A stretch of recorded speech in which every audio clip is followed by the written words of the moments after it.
The West recognizes that Russia can become a new center of world trade thanks to its two new routes, the Northern Sea Route and the North-South Transport Corridor. These large infrastructure projects frighten the West, which is used to controlling international trade, including through the Suez Canal. The implementation of two major infrastructure projects of the Northern Sea Route of the NSR and the International Transport Corridor MTK to the north-south with the participation of Iran and India will allow Russia to take a central place in international trade, despite attempts by the West to isolate it against the background of its own. This is stated in the material published by Bloomberg. The implementation of projects with the participation of Russia will reduce the time of delivery of goods to the consumer by 30 to 50% compared to the traditional route through the Suez Canal, as well as avoid the dangers associated with navigation in the Red Sea. The construction of new transport routes will also strengthen Moscow's pivot away from Europe towards India and China, and emerging markets will finally be freed from the hegemony created by Western countries. The Northern Sea Route of the NSR is a shipping route in the Russian Arctic that runs along the northern shores of Russia along the seas of the Arctic Ocean and connects European and Far Eastern ports of Russia, as well as the mouths of navigable Siberian rivers into a single transport system. The North-South MTC is a multimodal sea, river-land route for transporting passengers and cargo from India, Iran, and other Persian Gulf countries to Russian territory through the Caspian Sea, as well as railways, and further to northern and western Europe. The total length from St. Petersburg to the Mumbai-Bombay port is 7,200 kilometers. The route connects Russia, Azerbaijan, Iran, and India. The advantages of these two routes over the route through the Solsky Canal are huge. The main thing in the current conditions is independence from Western control. Secondly, there are economic benefits. Thus, the Northern Sea Route is almost twice as short as the route through the Suez Canal, 14,000 kilometers versus 24,000 kilometers. This is the distance from St. Petersburg to Vladivostok. This allows not only to deliver cargo faster, but also to save on fuel costs and salaries for seafarers. The North-South Transport Corridor also reduces the distance of transportation by half or more, reduces the cost of transporting containers,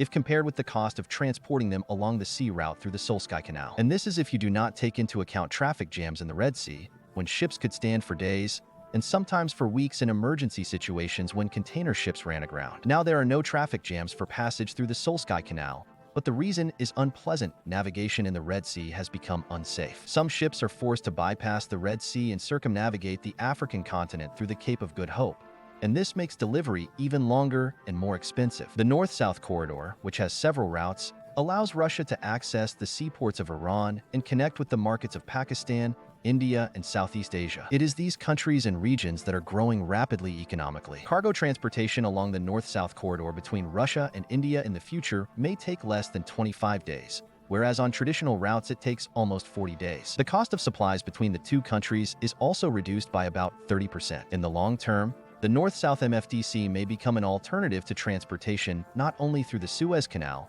but also through the Mediterranean Sea and the Bosphorus Strait, as well as partially similar Chinese One Belt, One Road project. Russia can supply a number of goods along this route: food, textiles, household appliances, electronics. Curiously, the Bloomberg authors claim that Russia is building both corridors in order to allegedly weaken the sanctions imposed against it. However, in reality, these projects began to be created long before the special operation in the country, 404. Suffice it to recall that the North-South ITC project was developed back in 1999 by Russia, Iran, and India, and ratified by Russia in 2002. Bloomberg also claims that the navigable Northern Sea Route and the railway route through Iran can strengthen Russia's turn from the European Union towards China and India. However, in fact, this reversal has actually already occurred over the past 2 years. The NSR and North-South arose not as a reaction to sanctions, but as a thoughtful step in diversifying transport routes and increasing the efficiency of trade between Europe and Asia long before the introduction of the sanctions regime. However,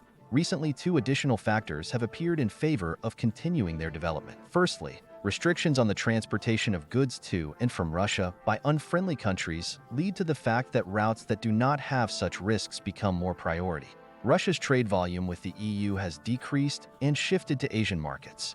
This requires a change in logistics in a broad sense. Secondly, there is a growing demand for alternative routes due to the emerging risks of navigation in the Red Sea as a result of the Houthi attack. Russia does not publish customs statistics on foreign trade by country. However, Indirect data based on partner countries indicate that the reversal of trade from Europe to the East has already occurred. One can cite as an example the sharp increase in mutual trade between Russia and China from $154 billion in 2021 to $240 billion in 2023. In addition to the SNP and the North-South corridor, which is a foundation for the future, Russia also has domestic transport routes, which here and now have played a crucial role in redirecting Russian goods from European to Asian markets. We are talking about the port infrastructure, as well as the railway BM and the Trans-Siberian Railway. It is by sea that Russian goods are shipped to India and China, and coal is shipped by rail through Siberia.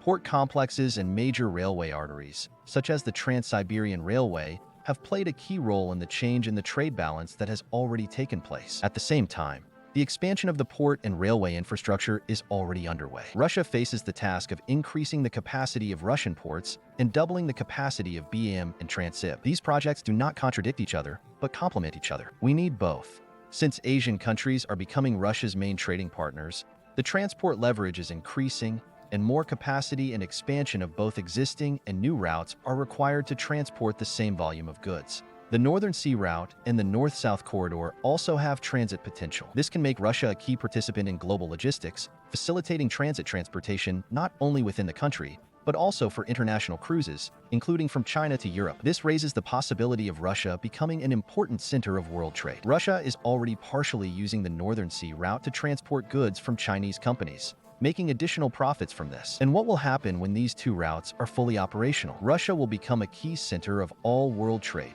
which is so unacceptable for the Western bloc of countries. Control of transport corridors means control of trade. If Russia carries out the construction of these transport corridors, then all the proceeds will go past the purse of Western countries. For them, the current situation is unacceptable, so they are trying by hook or by crook to prevent Russia from carrying out its plans. Well, let's move on to another topic. What the supporters of de-dollarization have been talking about for so long has happened. For the first time, the ruble took the first place in calculations for Russia's foreign trade. The share of the ruble in payments for Russian exports has reached a maximum of 41.6% since August 2023 and 38.1% for imports. Thus, in February 2024, the ruble became the leading currency in Russia's foreign trade settlements for the first time. In February, the yuan's share of export revenue decreased to 30%. In January, it was 40%, and in import calculations to 32%.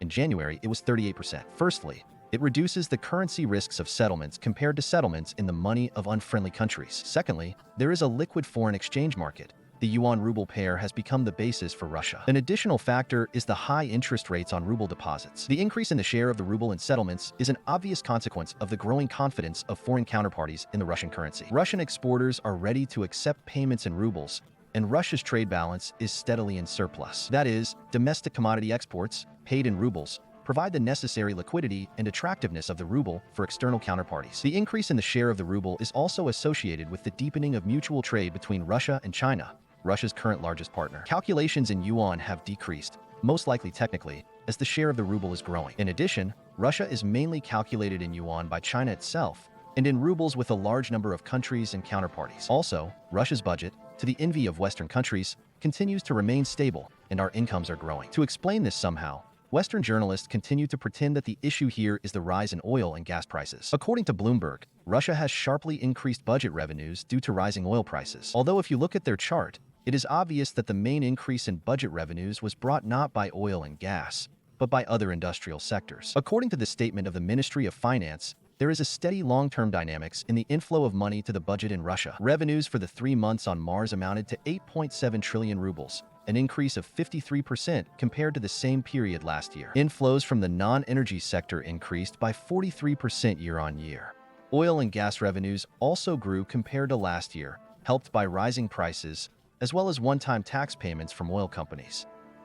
Another important record, the total number of self-employed in Russia has reached 10 million. This is reported by TASS with reference to statistical data from the Federal Tax Service of the Federal Tax Service. It is clarified that more than half of them had not previously declared their income. These are new faces, the department explained. According to the Federal Tax Service, more than 8.5 thousand people become self-employed every day in the country. The most popular areas of activity include taxi services, beauty, cargo transportation, as well as renting apartments. In addition, repair and marketing services, sales of own-made products, and tutoring are in high demand among the self-employed in Russia.